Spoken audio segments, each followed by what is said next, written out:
Добар ден, почитувани. Ова е почетокот на најновата телма Амбуланта. Летото е период кога увото, носот и грлото поинтензивно доаѓаат во контакт со вода, сонце и можни инфекции. Кога се капиме во езеро или море, се случува вода да влезе во увото и да не може да излезе. Исто така, додека нуркаме, може да не заболи увото или пак да дојде до воспаление на ушниот канал, состојба која што е народно позната како пливачко уво. Како да си помогнеме во тие моменти? Точно ли е дека морската вода е лек за синусите? Имаме навистина многу прашања и дилеми на кои што ќе побараме одговор од гостинката која што е денеска во студиото на Телма, професор доктор Габриела Копачева-Барсова, субспецијалист оториноларинголог од Универзитетската клиника за уво, нос и грла. Се гледаме веднаш по рекламниот блок.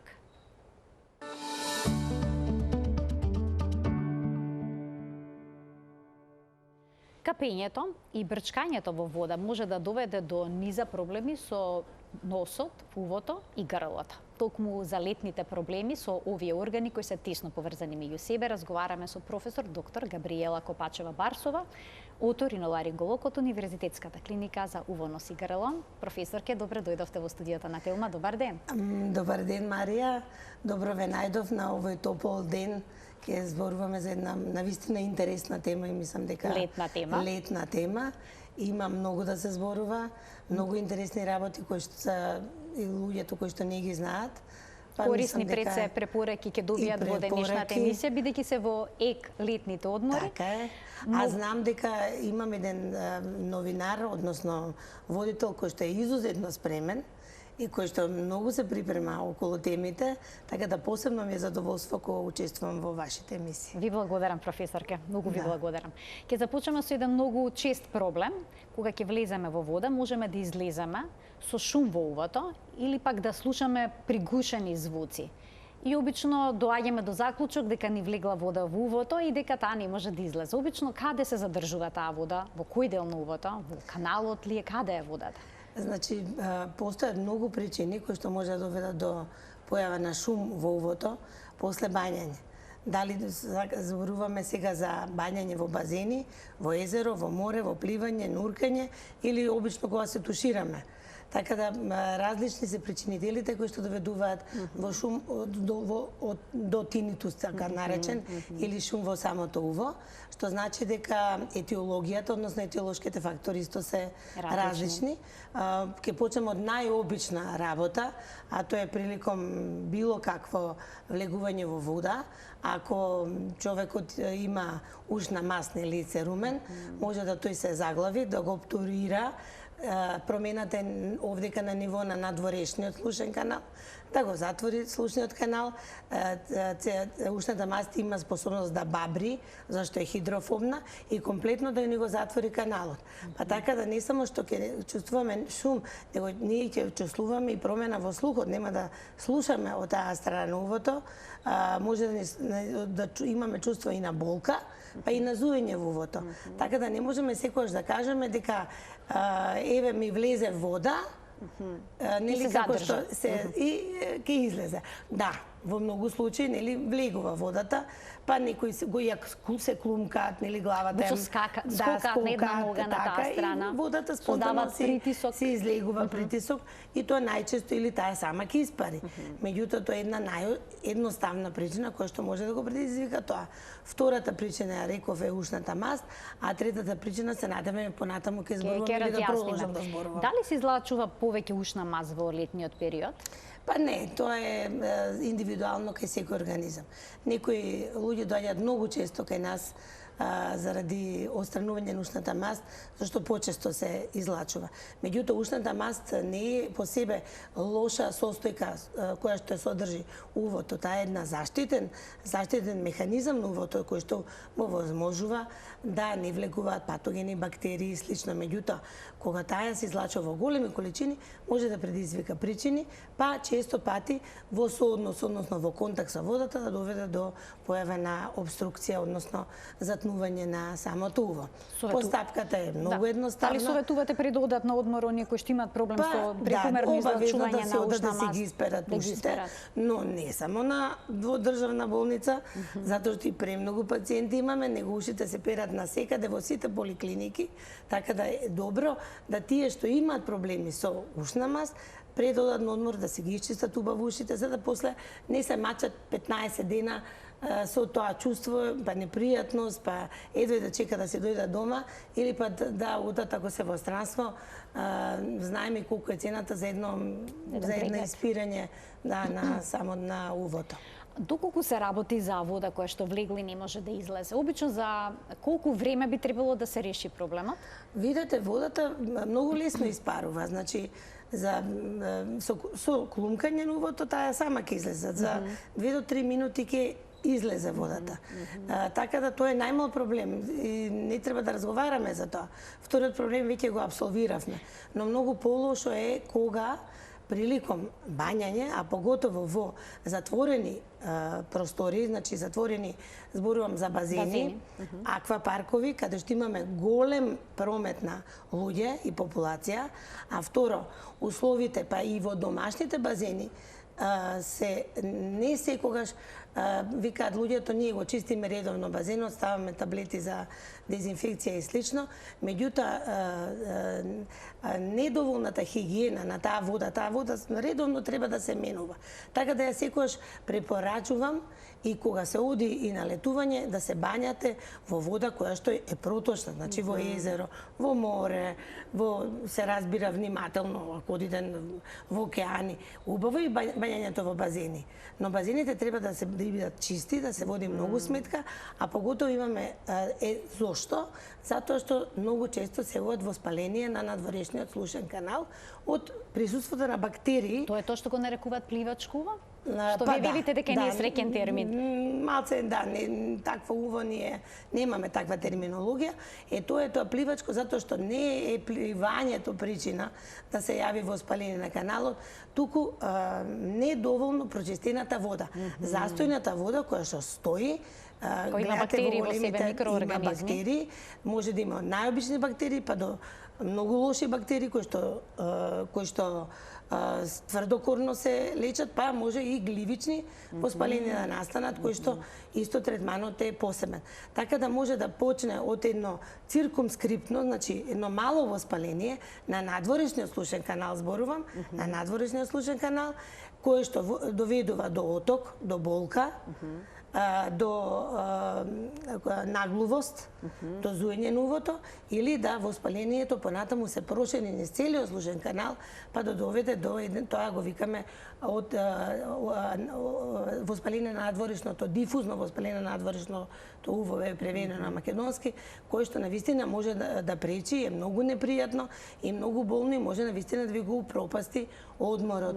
Така да и се препорачува кога се оди на море или на езеро или во базени кога се бањате, да со себе си понесете па малку и терапија во однос на локални антибиотски терапии.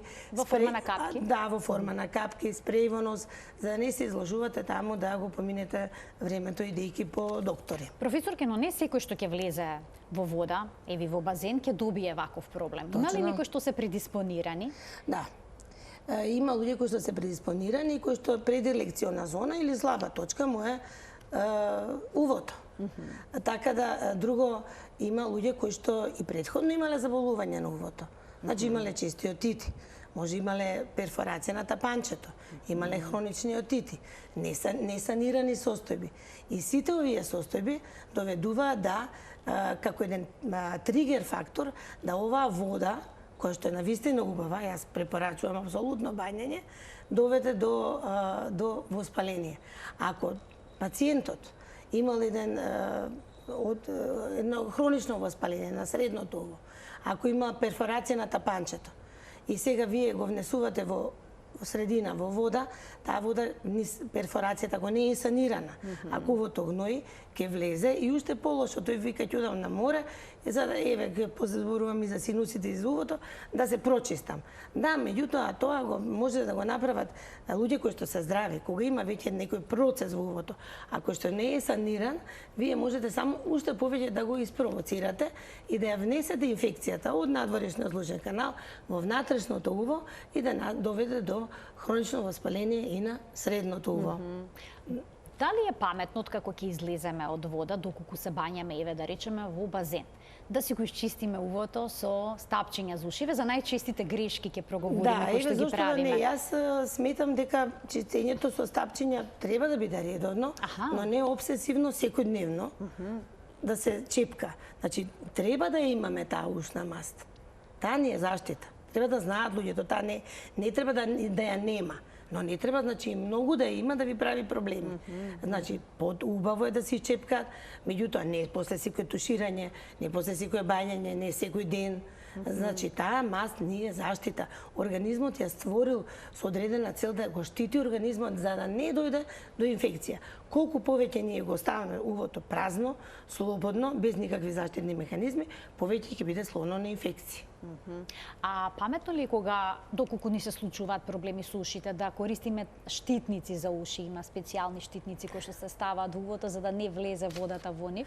Има некакви спрејови со некои масни супстанции? Па не сум јас многу присталица за тие штитници, затоа што ако тоа е уво здраво, јас не знам, јас сум била пливач професионален, никош не сум користела штитници. Ако увото е здраво, ако вие немате перфорација на увото, ако немате заболување на увото, зошто ви е штитникот? Имате мембрана, слушна мембрана тимпани, таа ви го заштитува увото. Нема потреба. Што ќе направите со тој штитник? Ставате тампони или ставате памук, еве, памуци стават. Зошто памук да ставите цело време да го држите додека се бањате? Тој ќе се навлажни. Ако имате вие несаниран процес, ништо не сте решиле со памукот. Само може уште повеќе да го набиете, да ви навлезе внатре, да не може да го извадите. Друго, често користење на тампони. Јас не знам, пливачи кои што имаат здрави уши, кои што имаат интактна мембрана, нема потреба да носат тампони. Оние што се гумени, јас ги знам тие тампони што се стават. Има силиконски сега. Силиконски секакви, затоа што и долготрајното употреба на тампоните, а потоа не, значи изложеноста на вода, изложеноста долготрајно во увото, неадекватна хигиена, па може да доведе пак до воспалителни процеси, значи од бактериски инфекции на увото и гливични инфекции на увото. Кои што гливични инфекции на увото многу потешко се санираат и многу подолг период. Така да кога едно уво е здраво, кога е санирано, нема потреба, мислам, да си комплицираме. Слободно бањете се. Едно од најстрашните сценарија на одмор со деца е кога детето ќе се пожали дека го боли уво. Ќе каже, мамо, тато, увото ме боли. Обично се жалат најнапред дека ги боли рскавицата кај увото. На што укажува тој проблем? Во предниот дел, кога го боли, значи во предниот дел обично станува збор за некој процес, некој воспаление во надворешниот слушен канал. Значи, веќе постои некое воспаление. Дали ќе биде тоа бактериско или нешто, значи увото го боли. И треба навистина да му се помогне на детето. Значи, треба да се направи преглед. Значи, мора преглед. Да, најлесно е родителот ќе му даде капки, капки во увото или ќе му даде аналгетик, некој од типот на бруфенџење, парацетамоли. Но вие со тоа само ги покривате симптомите, а не знаете зошто го боли. Значи, навистина, се јас не викам за секоја болка, ако еднаш се пожалила на болка, веднаш да се оди на лекар, но ако тоа дете се жали и денеска и наредниот ден дека го боли увото, па гледате ги качува и температура, дека не е добро, тогаш навистина е најбово да се направи преглед, да се види што е причината, заради тоа што ви кажувам дека една широка лебеза на заболување може да доведе до болка во увото, односно оталгија, која што е еден од основните симптоми кои што кажува дека нешто се случува во самото уво. Кога нуркаме, исто така може да ни се јави болка во увото, за време на нуркањето или пак откако ќе излеземе. Зошто се јавува овој проблем? Некои дури се жалат дека болката им се шири кај пределот на вилицата. Ова е едно многу сериозно прашање и убаво што го поставивте, затоа што денеска многу се форсира Гледам и се прават и тури, каде што се преферира нуркање без претходна обука на туристите.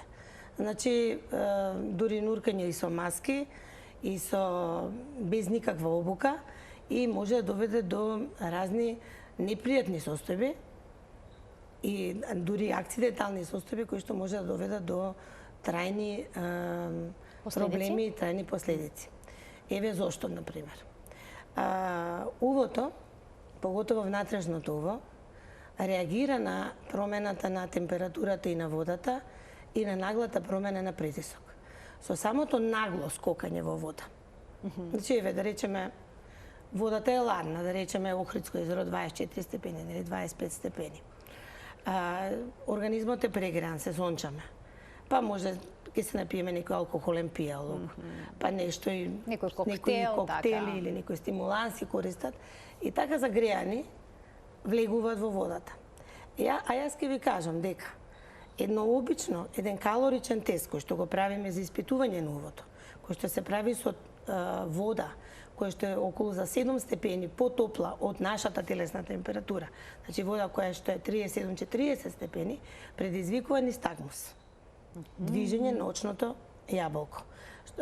Што е нистагмус, сакам да објаснам. Тоа е неволево, значи несакано, несвесно, неволево движење на очното јаболко во одредена насока. Кога е од страна на увото, обично е хоризонтално или хоризонтално ротаторен нистагмус.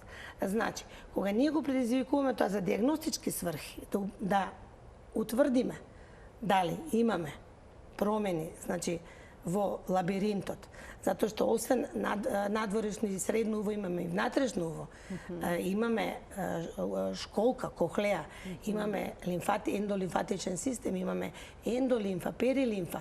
Кај некој таа перилимфа и ендолимфа е по-ексцитабилна, имаме сензитивни трепки. И вие нагло го внесувате организмот од една состојба на нормален притисок, на кој што сме адаптирани и на кој што седиме, и нагло влегуваме во една голема длабочина, значи нагло нуркаме, без никакво познавање за нуркањето. Затоа ви кажувам, не препорачувам да се нурка, па макар и со маска, и со без никаква обука и без припрема. Затоа што ние не знаеме дали како ќе реагира нашиот организам, заради тоа што тоа спаѓа во вид на една траума, како што е траума на увото акустична кога идете во дискон или при преголем звук, ова траума е траума од притисок, односно баротраума. И настанува баротитис, односно една сериозна состојба каде што ние, значи од состојба на нормален притисок влегуваме во состојба на позитивен притисок, односно длабоко, зборам за нуркање длабоко водата, не за површинско нуркање, а сега многу се користи без обука. Значи без никаква обука се носат групи, тури, им се даваат маски и многу често ги имаме овие баротити, кои што ќе кажам дека и после тешко се третираат. Какви се симптомите? Што чувствувате во тие моменти? Што се случува? Сакам да го кажам механизмот. Значи влегува во позитивен притисок. Значи влегува внатре. Таму е зголемен притисокот, поголем притисокот. Што прави нашето уво? Што прави, сака да се заштити? Нашата еустахиева туба притисокот го негативизира, станува негативен, го вовлекува тапанчето да се заштити. И прави комплетна ретракција, го вовлекува тапанчето. И кога пациентот после ќе излезе, тоа е баротитис, кога ќе излезе, чувствува зуење во увото, чувствува намален слух, некојаш може да чувствува и гадење и повраќање.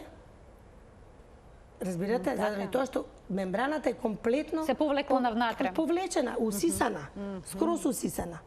Значи тоа е приликом нуркањето кога внатре влегуваме. А што се случува кога излегуваме? Исто треба да се знае. Одиме во голема длабочина, 20 метри, така доле. Притисокот е позитивен. Што се случува? Може да настане кесонска болест. Исто. Како иде? Прашате ги лекарите по судска медицина. Зошто акцидентално се јавуваат случаи на смрт ненадејна на млади луѓе во базени, одеднаш, од чисто здравје, починал. Зошто? Затоа што кога влегува во голема длабочина, а нема направено, го нема поминато декомпресија, нагло излегува надвор. Разбирате? Така, се минува нагло под притисокот. Значи притисокот тој не му овозможува на организмот да се адаптација. Значи настанува значи декомпресијата не е овозможена.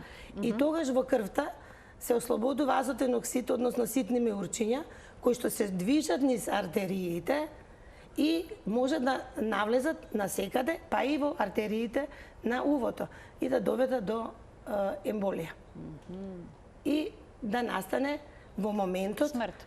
Губиток, да не кажам на крај, значи може да настане губиток на слух, значи затнатост, ендолимфата одеднашка ние сме ја пореметиле. Даваме некоја нова состојба на која што таа не може да се прилагоди, а мора да се прилагоди.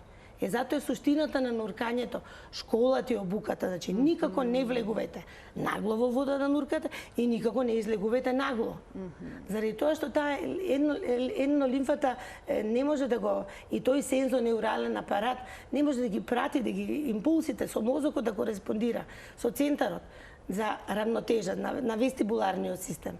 И што може да настане? Дезориентираност, да тој нуркачот уште во водата да е дезориентиран, да не знае каде е, да не може да плива и да не може да се искачи надвор, да излезе од водата.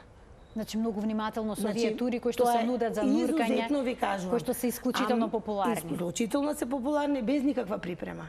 Значи им се даваат маски, им се даваат пераи, им се дава без никаква обука за сите нуркачи знаат професионални, па макар и овие што ги прават турите треба да прашаат дали имат проблеми со увото, дали имат проблеми со вртоглавици, дали имат некои заболувања, дали често може да им се јави, дали они нешто, некој курс, некоја обука, значи не е само да се скока и тоа се скока во големи длабочини, која што потоа доведува до вакви акцидентални смрти. Значи тоа е баш непријатно. И опасно. И опасно. Меѓутоа, што доколку се нурка во нормална длабочина? Да не збориме за страшниве работи. Почнавме од страшните, а сега идеме на Значи, нуркаме во нормална длабочина, се јавува тој притисок не е изедначен, нели, и тапанчето не е ретрахирано, повлечено внатре. И излегува човекот од водата, пливачот, мислам, капачот, тој што е пливач многу добро знае што треба да прави. Прашите ме мене дали јас влегувам во длабоки води. Не влегувате? Не. Затоа што многу добро знам што може да се случи. Сум била професионален пливач. Прашите мене дали јас на топло ќе скокнам во вода, се разгладам нагло. Тоа е знаењето го штити здравјето. Значи, мора да се знае. Тоа се работи што мора да се знаат. И тој ќе осети први едно чувство на вртоглавица во почетокот, може да осети чувство на дека не слуша на тоа уво, дека му е затнато увото и прво што ќе рече ми влегла вода. Ама не поминува. Ќе се употребува фен, стапче, ќе си става капки. Нема да помине. Значи, ние што ќе правиме со тоа тапанче? Значи, тапанчето треба да го вратиме во нормална состојба. Може да се врати? Да. Може. Значи, на време, ако се реагира, може. Значи, тапанчето ретрахирано, може некојаш и толку да биде баротраумата јака, да доведе до перфорација, да го дупне тапанчето, да пукне тапанчето. Што треба да се направи? Не треба никакви маневри пациентот да прави. Обично го затнуваат носот, па дуваат. Да, пробуваат, ама нема да мрдне. Нема да мрдне? Нема да мрдне. Многу ретко ќе се повлече тапанчето. Капки во нос обавезно се стави, па дури и тописки кортико, за да ја олабавиме тубата, притисокот на тубата, а капките во уво нема многу да помогнат. Ако е мембраната интактна, што би делувале тие? Немаме процес. Значи, преку носот всушност ќе влијаеме на увото? Како ќе влијаеме? Затоа што преку носот во епифарингсот е внатрешното устие отвор на евстахијата туба. И ние всушност ги внесуваме тие капки вазоконстриктори во тубата, внатре. Или тописките кортико. Намалуваме отокот и овозможуваме да се стабилизира тапанчето и полека да тоа тапанче се повлече, значи зборам полека. Нема да настане за еден ден. Нема преку ноќ, така? Преку ноќ не. Обично колку време ќе биде потребно? Па сега вака да ви кажам. Во принцип би требало да се повлече со капките, со употреба на носните капки, кои што се деконгестивни, вазоконстрикторни, па ако треба и овие спрејовите, кортикоспрејовите, би требало за недела две да се повлече. Меѓутоа, Ако ваквата состојба на ретракција на тапанчето трае повеќе од 3 недели до месец дена, различни се школите, некои викаат и повеќе, чувате го, меѓутоа ние сме на мнение дека од нашето искуство, па и од светското, дека повеќе од месец дена тоа тапанче не треба да биде ретрахирано. Тогаш веќе сме давале терапија, не се повлекло, значи се дават нели овие химорал, серапептазе, се што ќе го намали отокот, не проаѓа. Гледате дека не проаѓа, тогаш се прави парацентеза. Значи, тогаш треба да го дупнеме, значи да го дупнеме лекарски лекар да го дупне тапанчето во одреден сегмент, за да притисокот се значи излезе, така негативно се значи да се врати во, меѓутоа тоа веќе медицински третман, па ако е потребно и да се стави вентилационо цевче или дијабола се вика или громет, кој што стои одреден период и би требало спонтано да падне. Така да гледате дека овие состојби не се баш наивни, воопшто не се наивни и многу треба да се размислува и секогаш кога гледате дека имате една оталгија која што трае повеќе од 2-3 дена, вие треба да си се јавите на лекар и да се прегледате, затоа што 1000 причини може да доведат за ова, да не зборуваме за овие кесонски болести, за декомпресија синдром. Професорке, има податоци дека многу од луѓето кои што одат на одмори и нуркаат се соочуваат со дупнато ушно тапанче. Може ли веднаш да не забележат дека имаат проблем со тапанчето? Може ли тапанчето да е пукнато, а реално да немаме драматични проблеми? Затоа што го поврзуваме тоа со губењето целосно на слухот.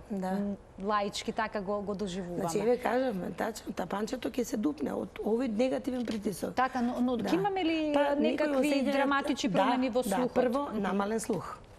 Значи, секогаш ќе биде намален слухот? Биде намален слухот. Второ, може да чувствуват како да им шушти увото. Така како шуштење на увото, нелагодност, чувство на нелагодност. Може да се јави болка, не мора да се јави болка ако накнадно се воспали. Меѓутоа сигурно ќе има намален слух, послабо ќе слушаат на тоа уво, ќе речат нешто не ми се дослушува, нешто кога ми е затнато, нелагодност и веќе кога е дупнато тапанчето, треба да се интервенира, значи да не настане инфекција, да дај Боже да таа перфорација или дупнато тапанче е мала и да спонтано се затвори. Лузната нушното тапанче може да остави проблеми со слухот. Да, понатаму да.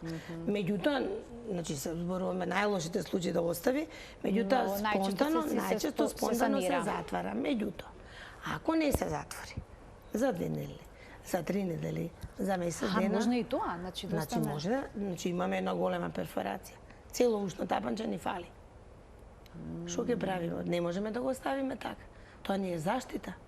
Ни го дала природата, ни да заштитува, да го заштитува средното уво, да ни го заштитува внатрешното уво, да не го дразни во лабиринтот, да не ни прави вртоглавица, да не ни прави нистагмус, да не ни прави тинитус, да не ни прави воспаленија, кои што може да направат и ендокраниални компликации. Што правиме? Пристапуваме кон оперативна интервенција. Значи правиме миринкопластика или тимпанопластика. Значи правиме вештачко слушно тапанче. Го затвараме увото, зашто увото мора да биде затворено. И мора да биде суво. Не сме да влажи. Одиме кон разјаснување на следната дилема. Дали морската вода е здрава за синусите? Многу често некои што имаат некаков проблем, велат ќе одам на море, сега ќе ми биде подобра. Некои знаат дури да шмркнат од морската вода. Препорачувате такво нешто? Не, стално го слушаме тоа. Дури не само за синусите и деца кои што имаат зголемени крајници, речат, ние ќе им речеме тоа е индикација за операција.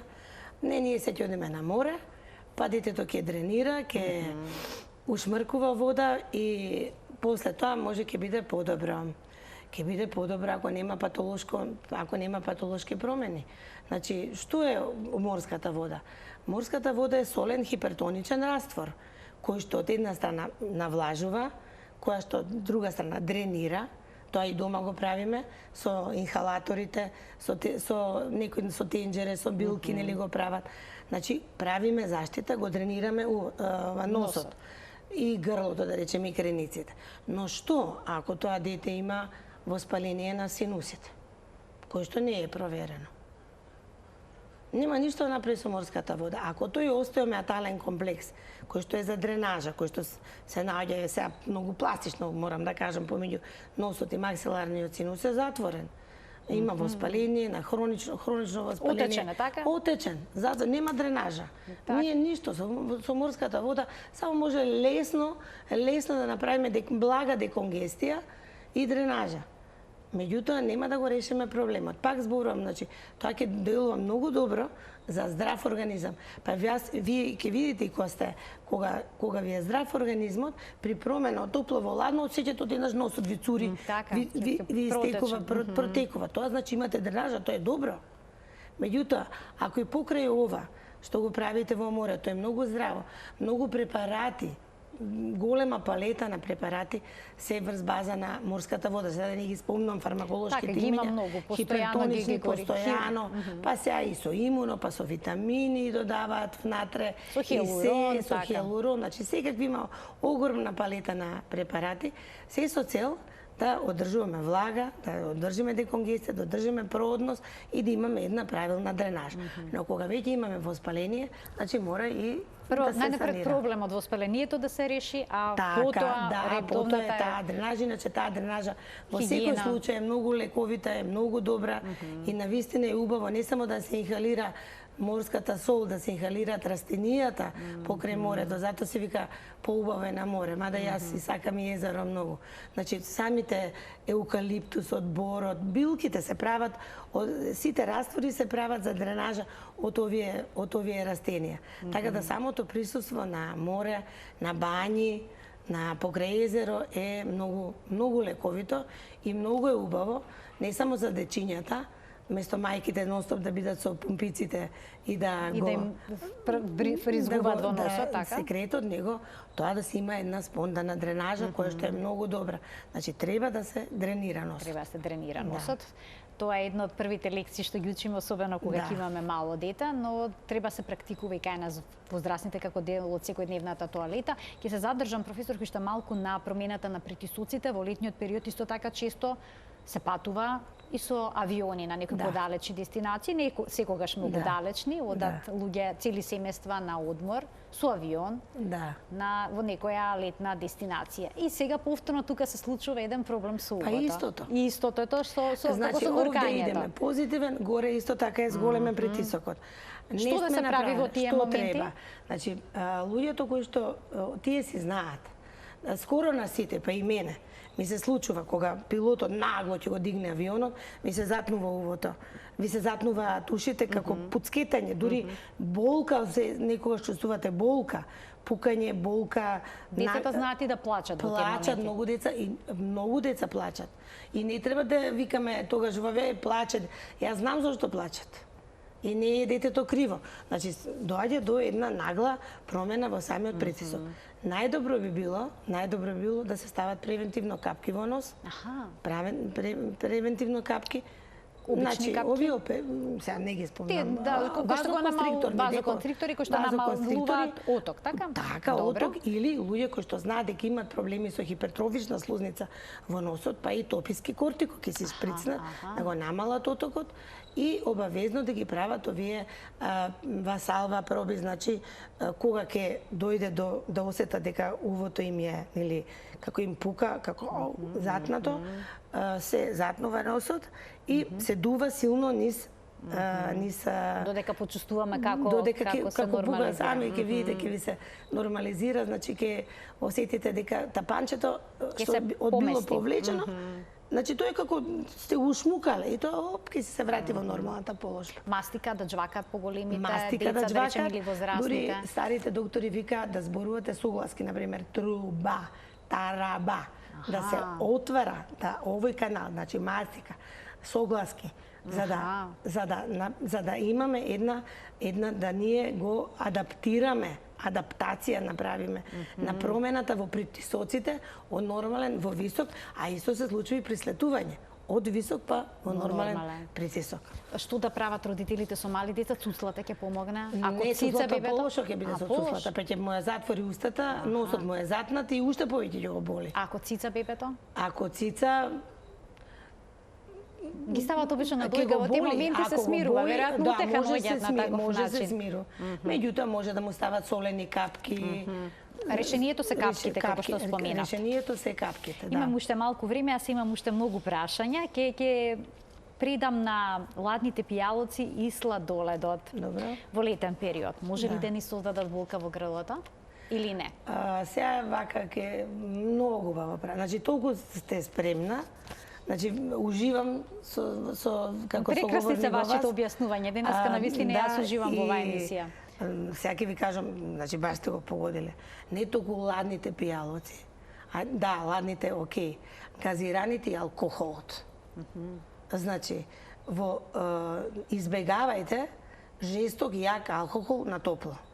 Затоа што прави изразите хиподеремија и оток на грлото, на фарингсот, значи во фарингсот, во орофарингсот, на јастучињата, ларингиални јастучиња и доведува до состојба на еден изразен оток кој што ќе доведе до тежното дишење. Значи не викам не пите, но пите умерено. Напите се вино, напите се пиво, но не нагло. Или кисела вода газирано, значи избегнувајте нагло пиење на алкохолни газирани пијалоци што ќе провоцира сузокожата да нагло таа има човечкиот организам има температура која што е негова, таа нели од 36 таму до колку се толерира до 36,5-6 нели се толерира. И вие му внесувате одеднашка пијалок кој што е ладена, дури замрзнат лед или многу ладен пијалок. И тој што прави? Реагира организмот. Со едем, шок му прави на организмот. Значи, пите умерено, пите го полека, внесувате го пијалокот, немате нагло, зашто не само на грлото, и на стомакот. Правите дистензија на цревата. Зошто јапонците и кинезите преферираат повеќе топла? Кога е топло, топло пијат. И да видите, јас сум пробала колку повеќе при од колку ладното. На собна температура на собна да биде. температура. Сега знам дека е топло, сакаме да се освежиме, и јас сакам, и јас го применувам тоа, но да знаете дека оток се прави оток, поготово некога е најтопло се користат оние многу жестоки пијалоци, зборувам за над 40%. Раки и такви работи, затоа што често пати еве имаме два случаја на епиглотити, тоа се воспаленија на епиглотисот од примена на алкохолни, нагло примена од промена во топло-ладно и жестоко пиење на алкохол. А доколку грлото не боли, ќе помогне ли во првите моменти од болката една топка сладолед за да се смири? Па зошто да не? Проблемот? Сладоледот не е некој преладен, не е поладен е пијалокот. Ќе помогне, ќе ви овозможи малку, ќе го олади, што се вика ладење и може да ви се смири. Меѓутоа, највеќе иритира, ви кажувам, газирано и нагло пиење и исто така храната, презачинета, премасна храна, во тој период исто така делува до појава на оток, не само на орофарингиалната слузница, него и на ларингиалната слузница, која што може да доведе до промени во дишењето. Доколку за време на летниот одмор ни се појави некакво воспаление на увото, може ли тоа воспаление да се префрли на грлото? Апсолутно може. Дишните патишта, носот, ушите, грлото се обединети. Ги викаме обединети патишта, дишни патишта. Значи, они преку одредени комуникации си помеѓу себе стално комуницираат. Постои дренажа, постои пасажа. Ако би биле тие затворени комуникации, ќе настане проблем, ќе настане процес, ќе настане патолошка состојба. Така да, често пати од отит, од воспаление или обратно, најчесто, од воспаление на грлото, може да се воспали увото или носот, апсолутно ако не се дренира, што споменавте. Ако не се дренира, особено кај децата. Да, и да доведе до синузит, што навистина после ќе треба да се третира. Ви благодарам многу за денешното гостување во Телма Амбуланта, за убавите, сликовити појаснувања, јасни на секојдневните проблеми кои што се случуваат за време на летниот одмор. Да се надеваме дека ако го испочитуваме сето ова ќе имаме безгрижно летување. И јас се надувам, значи не сакам да бидам онаа страшната што ќе ги кара, но како еден доктор прво, сакам да им кажам на луѓето дека треба да внимава, дека тие се уствари оние кои што треба да внимаваат на своето собственото здравје. Самите треба први да бидеме чувари на собственото здравје, да ги знаеме работите во што влегуваме, за да превенираме да не дојде до проблеми. А за да го зачуваме, мораме да имаме точни и конкретни информации кои што денеска ги добивме. Благодарам уште еднаш за гостувањето. Благодарам и јас. Почитувани, тука ја заокружуваме денешната Телма амбуланта. Ви посакувам убав ден. Пријатно.